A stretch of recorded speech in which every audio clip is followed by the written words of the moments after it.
লোকটা যাতে পাগল, তবে তালে কিন্তু ঠিক। অপুকে একেবারে ঠিক জায়গাতে নিয়ে হাজির করলো। তো আর্য শেষ পর্যন্ত অপর্ণাকে সত্যিটা বলল না।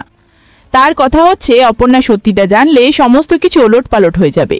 কিন্তু উল্টো দিকে অপর্ণা যে কথাগুলো বলল, যে যুক্তিগুলো আর্যর সামনে তুলে ধরলো, সেগুলোকেও কিন্তু ফেলে দেওয়া যায় না। অপু তো একদম ঠিকই বলেছে। কেউ যদি তাকে এইভাবে বারবার তুলে নিয়ে যায়, বারবার তাকে আর্যর অতীত সম্বন্ধে বলে, তার তো শুনতে ভালো না লাগারই কথা। সে কেন অন্যের মুখ থেকে তার ভালোবাসা, তার হবু স্বামীর সম্বন্ধে কোনো কথা জানবে? কিন্তু এত কিছু কথা বলার পরেও আর্য ওলাকে সত্যিটা বলতে পারবে না বলে জানিয়ে দিল। এদিকে আবার সেই সুযোগে কোত্থেকে এসে হাজির হলো সেই পাগলটা। সে আবার কায়দা করে অপুকে তার পেছন পেছন ছুটিয়ে নিয়ে গিয়ে হাজির করলো সেই বাড়িতে, যেই বাড়ি থেকে অপর্ণা একদিন আর্য যে বিবাহিত সেটা জানতে পেরেছিল।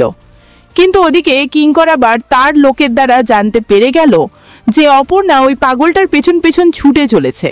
আর সে কিন্তু বলল তাকে এবার অপর্ণার একটা ব্যবস্থা করতেই হবে। এদিকে আর্যকে দেখে সবাই স্পষ্ট বুঝতে পারলো যে আর্য আর অপর্ণার মধ্যে সবকিছুই ঠিক নেই। লক্ষ্মী দেবীও ভালোভাবে বুঝতে পারলো যে আর্য বোধহয় অপর্ণাকে সমস্ত সত্যিটা বলে উঠতে পারেনি। সো অপর্ণা তো ওই পাগলের পেছন পেছন সেই বাড়িতে গিয়ে উপস্থিত হলো।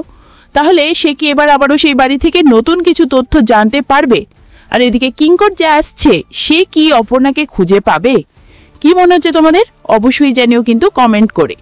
দেখুন চিরদিন তুমি যে আমার, প্রতিদিন সন্ধ্যে 6:30 শুধুমাত্র জি বাংলায়।